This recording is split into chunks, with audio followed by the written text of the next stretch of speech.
Good afternoon. We're watching a few severe thunderstorm warnings in central South Dakota this afternoon, but the rest of the storm should skip over southeastern KELOLAND, including Sioux Falls tonight with a low of 65, 62 in Aberdeen, 63 in Pierre, and 58 in Rapid City.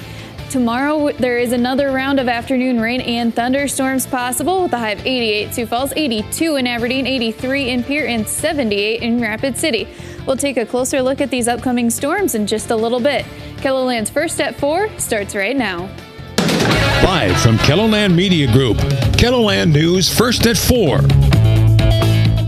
Drought is worsening across eastern KELOLAND. We take a look at the latest map showing which areas of South Dakota are being hit the hardest. Plus, we continue our look back on 20 years since Tornado Tuesday, including the EF4 tornado that struck Manchester. And later, several students are making sure they continue learning through the summer as they take part in a reading program. Good afternoon, and thanks for tuning in to First at 4. I'm Dan Santella. And I'm Kelly Volk. The drought in eastern South Dakota is worsening. Here's a look at the latest drought monitor map. Bonham, Hutchinson, Douglas, Aurora, Brule, Charles Mix, and Gregory counties are now all under extreme drought, shaded in red. There are also more areas of eastern South Dakota that are now in a severe drought, shaded in orange, and a moderate drought, shaded in tan. Cottington County, which is under a moderate drought, has issued a burn ban due to the dry conditions. And, we have some rain in the forecast. It's just a matter of, is this going to help people in the drought, Megan? If they get under the right storm, Dan and Kelly, they could see some significant rainfall coming up. We do have a couple severe thunderstorm warnings this afternoon near Fulton right now. Strong winds and quarter-size hail is possible with this storm. This warning lasts until 4:15. If we head a little farther south, another severe thunderstorm warning producing strong winds and could see quarter-size hail from this one as well. These are slow-moving storms, so if you get under them, you could see significant rainfall, like I said. Here's a wider view. A few thunderstorms popping up near Watertown and Esteline and that Fulton area. And if we head to the south, around Chamberlain, down towards Winter into Nebraska, a few thunderstorms. And western South Dakota is in those thunderstorms as well. A few popping up over the Black Hills, slowly dying down, producing lightning today.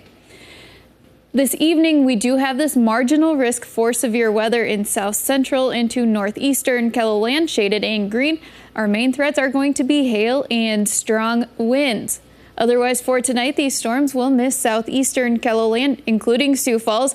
65 with mostly cloudy skies tonight, 61 in Aberdeen, 63 tonight in Pierre, and 58 in Rapid City. Tomorrow, highs will be much like today's with 88 in Sioux Falls, 82 in Aberdeen, 83 in Pierre, and 78 in Rapid City. There is a chance of afternoon rain and thunderstorms that also come with a risk, including an enhanced risk in southwestern KELOLAND.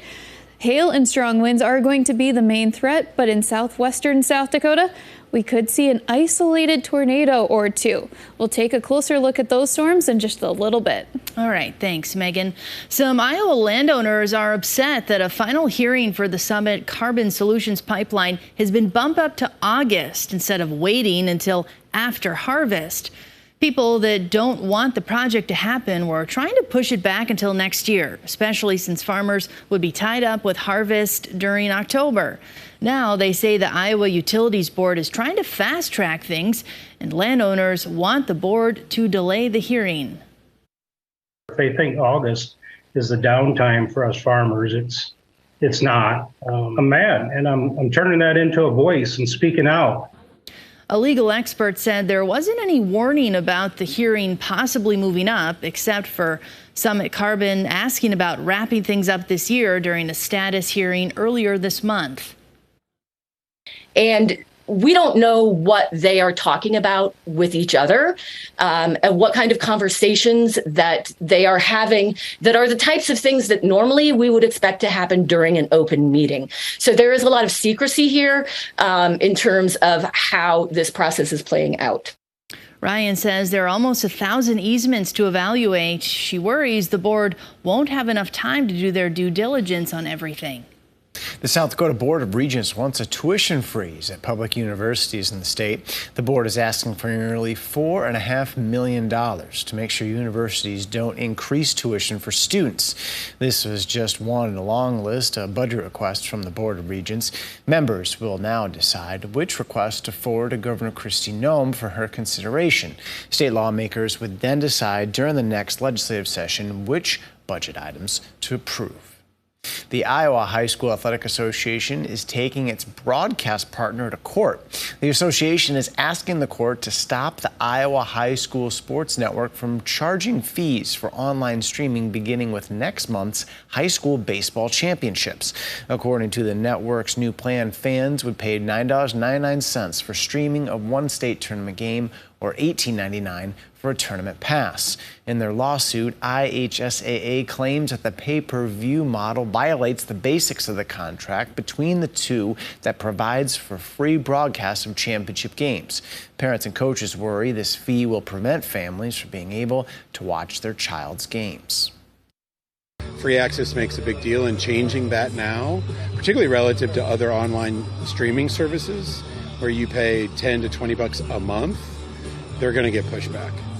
It just feels like a money grab, and it's bad luck. The pay-per-view platform begins with the state baseball tournament on July 17th.